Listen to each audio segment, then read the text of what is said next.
Salam. Yang kami kasihi Bapak Kepala Desa Mata Air, Bapak Elia Luluporo, istri anak-anak Oma Marcelina, dan seluruh keluarga Luluporo Hau dan warga desa Mata Air. Ada satu istilah di dalam gereja yang muncul berdasarkan kisah-kisah kepemimpinan dalam Alkitab. Istilah itu berbunyi suksesi apostolik atau suksesi apostolikum.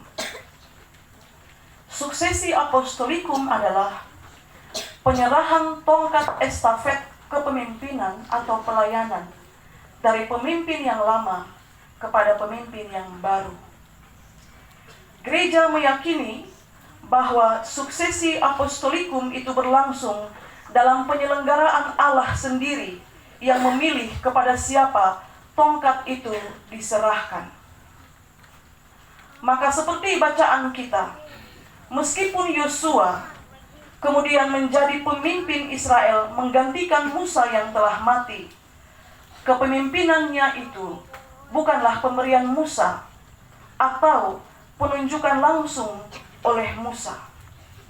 Allah sendiri menetapkan abdi Musa itu untuk menerima tongkat estafet sebagai pemimpin yang akan membawa bangsa Israel masuk ke tanah Kanaan. Bapak Ibu, saudara-saudari yang terkasih, Yosua masih sangat muda ketika peristiwa Eksodus terjadi. Keberadaan dia di samping Musa sebagai abdi atau sebagai pelayan menjadi bagian dari rencana Allah. Sebab di masa depan, Yosua akan menjadi pemimpin menggantikan Musa. Karena itu berada di samping Musa dapat menjadi cara Tuhan untuk menggembleng Yosua supaya dia berada di dekat Musa, dia belajar bagaimana menjadi pemimpin. Suksesi apostolikum yang terjadi di tepi sungai Yordan itu kemudian mensahkan Yosua sebagai pemimpin Israel. Meskipun Ulangan pasal 34 ayat 9 menulis bahwa Yosua dipenuhi oleh Roh karena Musa telah meletakkan tangannya atasnya, itu tidaklah berarti bahwa Musa yang pilih Yosua untuk jadi pemimpin setelah dia mati. Musa memberkati Yosua sebagai tanda urapan bahwa perkenanan dari Allah akan menyertai perjalanannya sebagai pemimpin yang akan membawa bangsa itu masuk ke tanah perjanjian. Disinilah nilai spiritual dari suksesi apostolikum, bahwa kepemimpinan itu bukan hanya sekedar yang lama menyerahkan tongkat kepemimpinan kepada yang baru. Suksesi apostolikum juga mengandung makna spiritual bahwa sebelum tongkat itu diserahkan dan sebelum yang baru itu menjalankan tanggung jawabnya, sesungguhnya dia memerlukan berkat. Dia memerlukan urapan yang akan menyertai perjalanannya. Karena itu kenapa Tuhan perlu memberikan penegasan kepada Yosua. Kuatkan dan teguhkan hatimu. Penegasan itu dia ucapkan 3 kali. Penegasan itu dia ucapkan kepada Yosua supaya Yosua ingat bahwa ada urapan Tuhan yang sudah diletakkan di atasnya oleh Musa, dan itu akan menyertai dia dalam perjalanannya.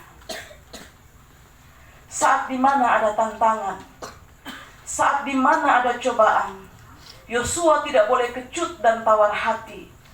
Dia hati harus kuat dan teguh karena perkenanan Tuhan sudah dicurahkan atasnya sebagai pemimpin. Karena itu sebagai orang yang sudah diberkati, Tuhan kemudian bilang kepada Yosua, bertindaklah hati-hati sesuai hukum Tuhan.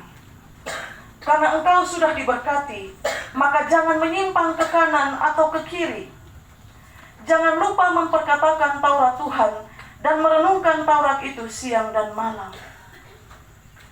Dan bukankah pesan ini juga hendak disampaikan oleh Tuhan kepada Bapak Kades, Bapak Elia Luluporo, bahwa ketika proses menuju suksesi apostolikum yang berlangsung di Desa Mata Air tanggal 7 November 2022, kemudian membawa Bapak Elia terpilih sebagai kepala desa, yang waktu itu disebut kepala desa terpilih. Dalam proses menuju suksesi apostolikum itu, Tuhan berperan di dalamnya. Dan bukankah dengan iman kita melihat bahwa itu adalah pilihan Tuhan sendiri melalui suara warga desa Mata Air? Bahwa jauh sebelum kemenangan itu, sebenarnya Tuhan sudah menggembleng Bapak Elia, karena di masa depan dia akan jadi pemimpin di Desa Mata Air. Dia digembleng di Badan Permusyawaratan Desa, dalam pengabdian di Setuan, Kabupaten Kupang.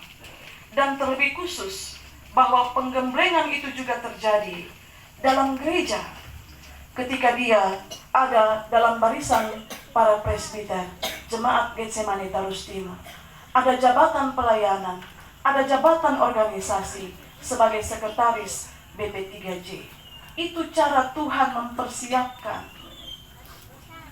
Tuhan sudah mempersiapkan Bapak Elia jauh sebelum kemenangan di tanggal 7 November 2022.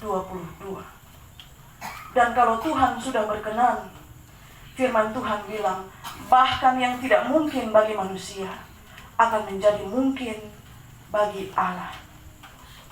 Bapak Ibu, saudara-saudari yang terkasih, karena itu baiklah kami selaku hamba Tuhan memperkatakan firman Tuhan ini juga kepada Bapak Kepala Desa. Bertindaklah hati-hati sesuai hukum Tuhan. Jangan menyimpang ke kanan atau ke kiri. Setialah membaca firman Tuhan dan merenungkan firman itu siang dan malam. Sebab bukankah firman Tuhan itu adalah pelita yang menerangi perjalanan kita. Apabila ada tantangan, jangan kecut dan tawar hati. Kuatkan dan teguhkan hatimu, sebab Tuhan sudah meletakkan tangannya ke atasmu dan memberkati engkau. Dan sebagai warga desa Mata Air, kita juga patut untuk mengingat, Tuhan bukan memilih seorang malaikat untuk menjadi kepala desa. Tuhan tidak pilih malaikat jadi kepala desa. Tuhan pilih seorang manusia biasa yang kalau ada tantangan, dia pun hati dan perasaan juga bisa remuk. Tuhan pilih manusia biasa yang kekuatan fisiknya juga punya batas. Tuhan pilih seorang manusia biasa yang tidak bisa bekerja sendiri tanpa bantuan orang lain. Dan bukankah itu yang tertulis dalam visi? Bersatu padu membangun desa Mata Air tercinta menuju desa sehat, cerdas, sejahtera demi kemuliaan Tuhan. Karena dia tidak bisa bekerja sendiri. Tuhan telah memilih dari tengah-tengah warga desa Mata Air. Tuhan telah memilih dari tengah-tengah keluarga besar Luluporo Hau, anak bungsu, anak ke-8 Oma Marcelina Luluporo Hau, dipilih Tuhan menjadi pemimpin. Siapa yang bisa menggugat rancangan Tuhan? Kalau dia sudah memilih, dia akan buka itu jalan. Sekuat apapun manusia berusaha untuk menghadang, karena dia sudah pilih, dia akan bawa orang itu sampai pada kursi yang sudah dia sediakan. Kalau Tuhan sudah membuka pintu, siapa yang bisa menutupnya? Untuk 6 tahun pengabdian sebagai kepala desa yang akan dijalani oleh Bapak Elia Luluporo, kami mengucapkan selamat mengabdi. Kemarin dalam kebaktian kita merenungkan firman Tuhan tentang Immanuel, Allah menyertai kita. Itu juga bukan satu kebetulan.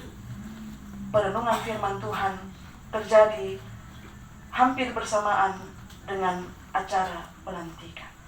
Tuhan menyertai Bapak Kepala Desa dalam pengabdian, dan Tuhan memberkati kita sekalian dengan firman. Amin.